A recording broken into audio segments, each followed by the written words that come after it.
interesting comment there about carbon tax. If you set it at the right level, you'll be able to get enough money in to help the fuel poor. Am I right? That's what you just... I mean, people who are less well off, they spend a greater proportion of their income on heating, on running the car. That's regressive. So if you apply the carbon tax, they're going to have to pay more for that fuel. It's almost circular, isn't it? It's circular, so you get yourself into a situation where you're taxing them and then you're giving them back the money. I wonder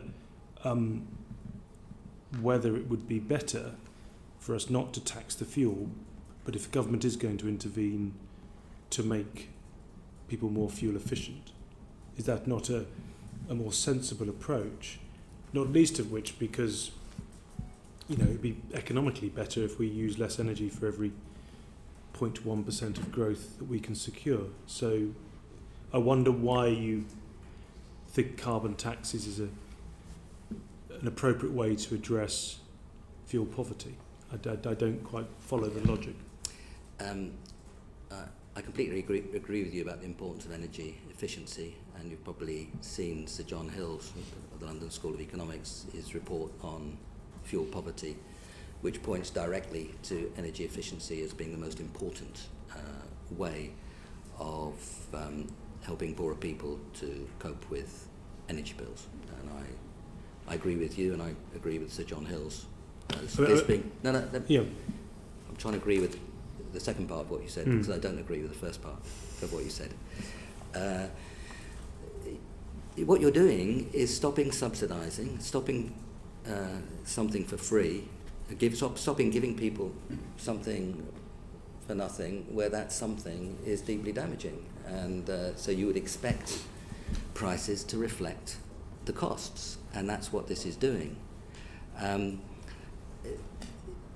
So to call it a tax is actually to beg that question in some ways. I don't mind calling it tax, but we have to recognise that what it's doing is stopping people doing something deeply damaging for nothing, and that is emitting greenhouse gases into the atmosphere. People, whatever standard of living they are, and I've worked a lot of my life in very poor economies, particularly 40 years in India, and 25 years in China and elsewhere. The best way to overcome poverty is to have a price system that works and have opportunities for work and education, and a transfer system that supports those people who are worse off. And to price something below market, which is what I would argue you're doing without a carbon tax, is generally bad economics and bad for growth. I guess I hear all of that and I understand, but back in the political reality in which I have to exist, the reality is that at the moment coal is extremely cheap. I'm sure a lot of people in this country could be employed digging coal out of the ground, and they would tend to be people who are at the bottom end of the income scale, I would suggest. Now, we're not doing that because we're making a decision, a political decision, have done, to not burn coal. Now, I subscribe to the view that not burning coal is a good thing until we can capture the carbon, CO2. But we cannot deny the fact that that actually is going to have an adverse impact upon employment opportunities for people who are not skilled. And I just think that there is this constant balance between what you're saying, which I think over the longer term makes sense, but over the short to medium term doesn't resonate with people who don't have jobs or can't afford to heat their homes. About 25% of our in this country, we're using coal really quite intensively. About 25% of our electricity comes from coal. So what we're discussing is moving away from coal, and that's something which I think both you and I support. We have to recognise that if you make a transition from one way of generating energy and using energy to another, that is exactly that. It's a transition, and there'll be some dislocation. It's not win-win-win for everybody. But we have to make that transition for the reasons I and many others have argued. So the policy challenge is to try to do it in a way which gives as little dislocation as possible, but such dislocation is managed.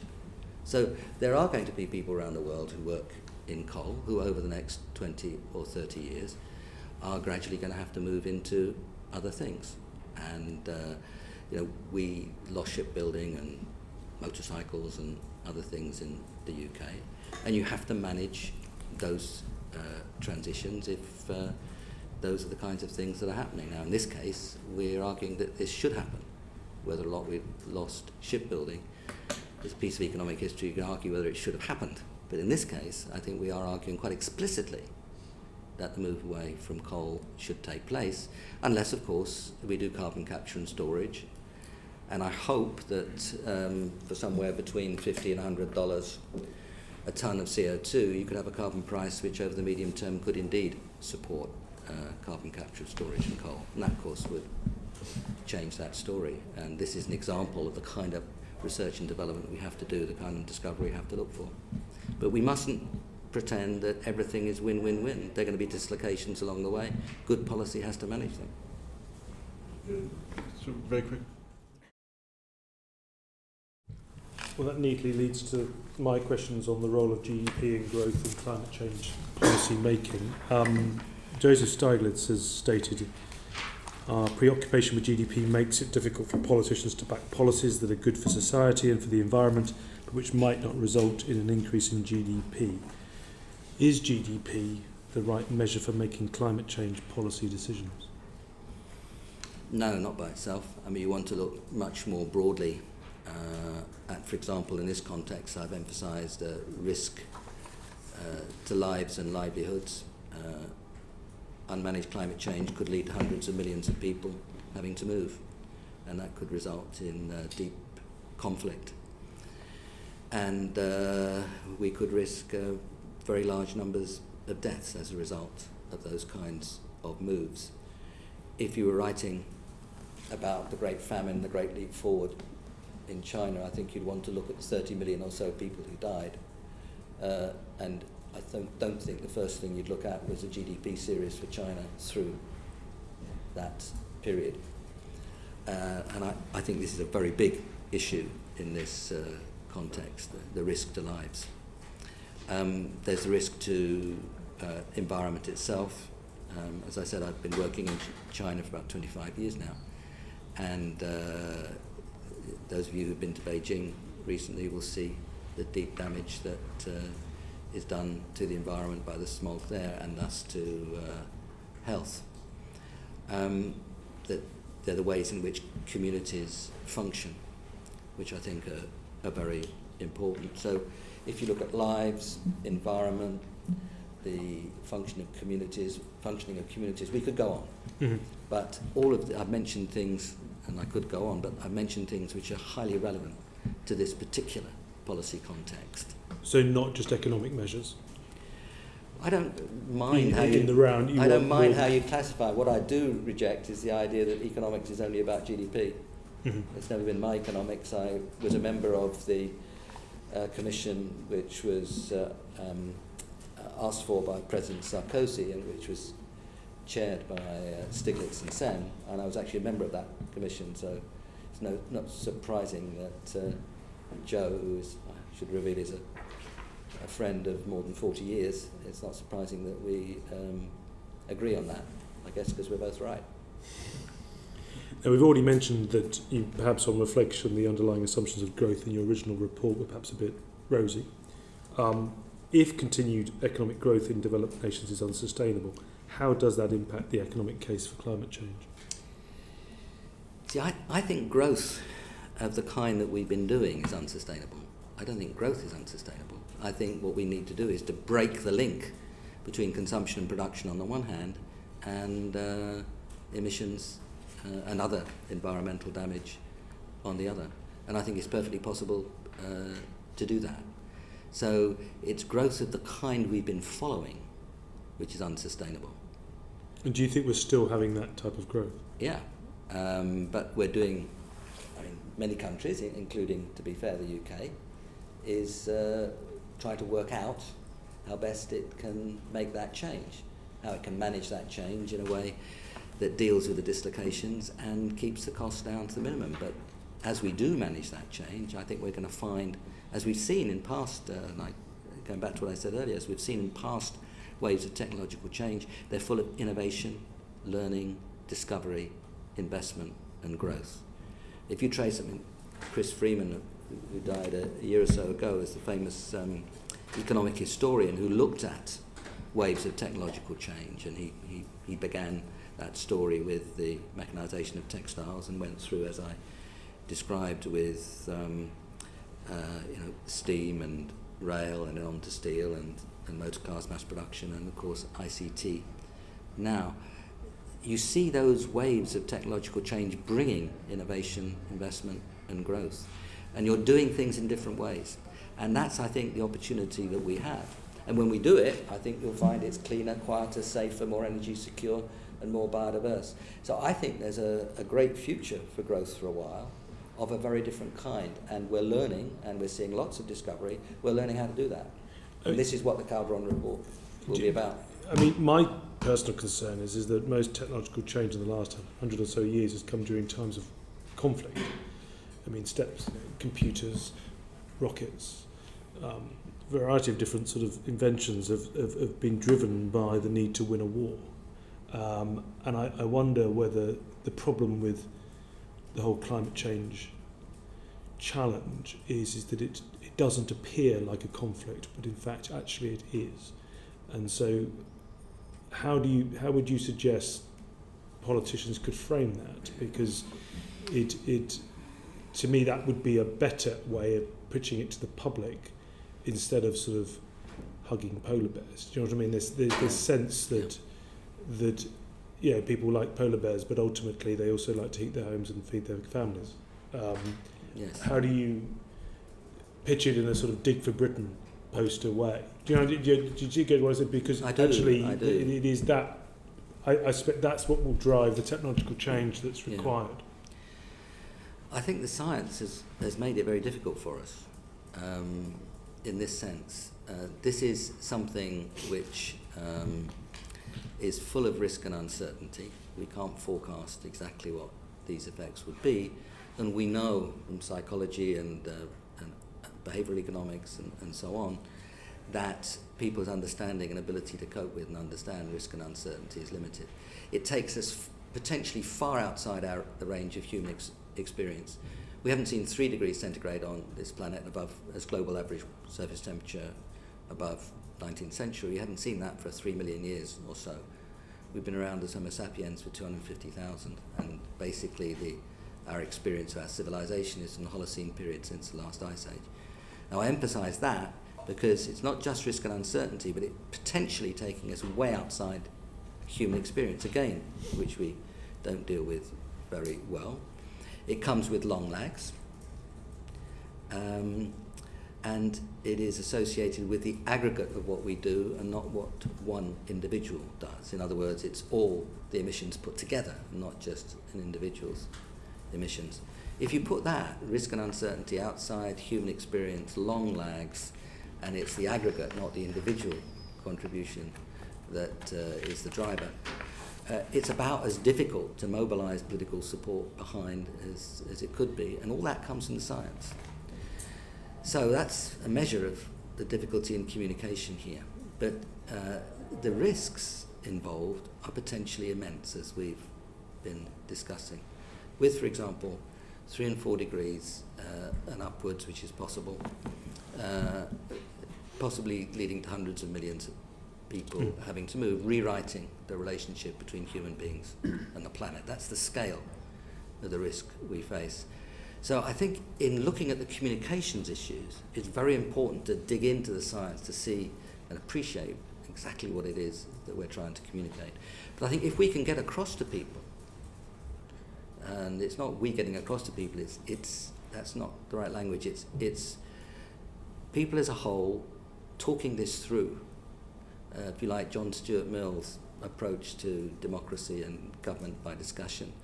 If we, as a community, can discuss and look at these consequences, then I think you'll find people increasingly, as many do already, start to recognise the urgency of action It's a bit like drunk driving. When I was at university, those laws were not yet there.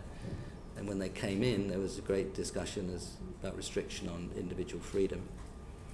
And we eventually got to the point of regarding drunk driving as irresponsible by discussing the evidence and going over the risks.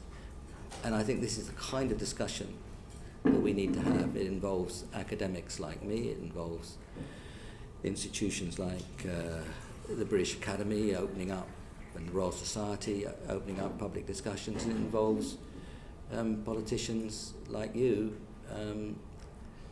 talking it through in a balanced and evidential way. I don't see any other way of doing it. Now, in that discussion, the kinds of metaphors and illustrations we use, of course, will make a difference. But ultimately, it's bringing a collective understanding to the immense risks that we face, and I think only there can we see the necessary political will to act strongly. But I'm not that pessimistic, because that political will is increasing in different parts of the world, and so the climate change legislation and policies in this country are quite good relative to elsewhere. I mean, you've already made reference to working in China.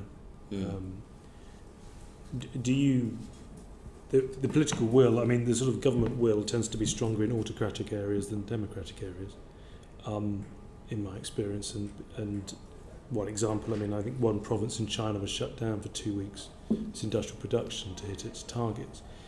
Clearly, if we did that in the northeast of England, you can imagine the response. Do you foresee a real challenge of modern democracy, and dare I say it, not great political leadership on the global stage at the moment? I'm being very careful in my words. Do you see that as a real problem and a challenge with regards to climate change policy? Because we were increasingly very much sort of worried about Twitter and tomorrow's headlines instead of taking a longer term perspective, particularly in Western democracies at the moment. I think if you take a long run view, democracies are quite good at taking stable, reasonable decisions. I already mentioned the Great Leap Forward and Chinese famine as examples of what can go wrong outside democracies. And as Amartya Sen has constantly underlined, he's not aware, and I don't think any of us are aware, of a major famine in a democratic country with good communications and discussion. So I think on the whole, democracy is the best way of dealing with these things. But this is a particularly difficult subject for public discussion for the reasons I've described. And it means that there's a greater responsibility on you as politicians, myself as academics, journalists, people in the media, to conduct that discussion in a responsible, measured and evidential way, whilst underlining the very big risks that we face.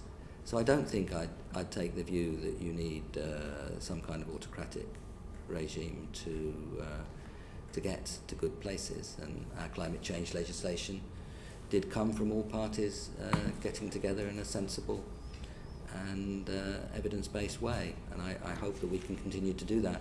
I think if you look around the world, President Obama's speech of June this year in Georgetown University I thought was pretty strong, setting out an agenda for the second term, which he didn't have to do. Angela Merkel and Sigmar Gabriel in Germany, as presumably there will be a Christian Democrat, Social Democrat coalition. Both of those have quite strong understanding of these issues. Xi Jinping, the new president of China, has been very clear that the Chinese model is unsustainable. So there are days when I'm a bit pessimistic about things coming together, but I think if you look at leadership around the world, there's a chance that in Paris in December 2015, COP21, we may get somewhere. But in the meantime, China is changing, Mexico is changing, we have climate legislation here. So in the meantime, you do see some progress, but it's clearly not fast enough. And finally, I mean, the IMF predicts that real GDP in advanced countries is expected to grow at an anemic pace. If we accept that the West is likely to follow a low-growth future, how should that change the government's climate change policy? It doesn't say negative growth, it says anemic growth, and broadly speaking, I think that's an assessment for someone who was chief economist of the World Bank and looks carefully at these things, still I would share. But that's anemic growth, positive. Suppose we had zero growth from now on, but no change in technique. We as a world would be emitting about 50 billion tonnes of CO2 equivalent, which is what we're emitting now. That's way too high for anything like a 50-50 chance of 2 degrees centigrade. We'd have to get that 50 billion tonnes as a world down to below 20 around 40 years from now. So stopping growth without changing technique just wouldn't deliver. It just wouldn't deliver. So I think whichever way you look at it, anemic growth, strong growth, you have to come to the conclusion that if we're to have a decent chance of holding to 2 degrees and avoiding dangerous climate change, then we're going to have to change the way we do things. And just not just stopping it, it's changing the way we do things that's fundamental, breaking the link between output and emissions. Yeah, and on that basis, I mean, this constant sort of, should we have consumption-based measures of CO2 or territorial-based measures of CO2? Do you think that debate is worthy of... Because I personally, I think it should be a consumption-based measure because we all make choices and individuals make choices. But I detected in China that they were very concerned about going down that path because their economy is predicated on the West over-consuming. That was my impression, that's my judgment. So what do you, I mean, in terms of negotiations here, I mean, where do you sit on that? I think both consumption and output measures of emission have their role to play. I actually don't think we should choose one or the other. I think both are relevant. I mean, if two countries trade with each other and one exports stuff that's quite intensive in carbon to somebody else, then they both gain from that trade. That's what we teach in economics, and David Ricardo, and the gains from trade. So they're both involved in the transaction. They're both gainers. So I think that both output basis and consumption basis are relevant parts of a discussion, and I wouldn't choose one or the other. China has really seen the dangers that it faces. It's the biggest, China's the biggest emitter, and it realizes that how much it emits directly affects what happens to China. And it also recognizes that other people look at China in thinking about their policies. So China is actually taking this very seriously. Its seriousness is enhanced, of course, by the direct experience of smogs and so on, which are causing intense damage to the health of its people. And China would rather like to win the green race, which it sees as beginning. And that's the kind of race and competition that we need as a world. We need competition generally, we need competition in this area too. So I think China's seriousness about this is clear. It doesn't necessarily depend on strong growth elsewhere. And if you've been following the Chinese economy in discussions around the 12th and 13th plan, which I've been involved with to some degree, you can see that they're looking for the balance of the economy to shift to domestic demand. They're looking for the balance of they're looking the share of consumption to go up, and they're looking for the composition of that consumption to be more focused on services, much in the way that it is in richer countries. So they're thinking through, in terms of trade, in terms of the balance of investment and consumption in their own economy, in terms of the makeup of consumption. They're thinking through all those issues. So I wouldn't write China's prospects down as depending entirely on some model of growth in the West that we've seen up to now. Move on to Mr. Lamb.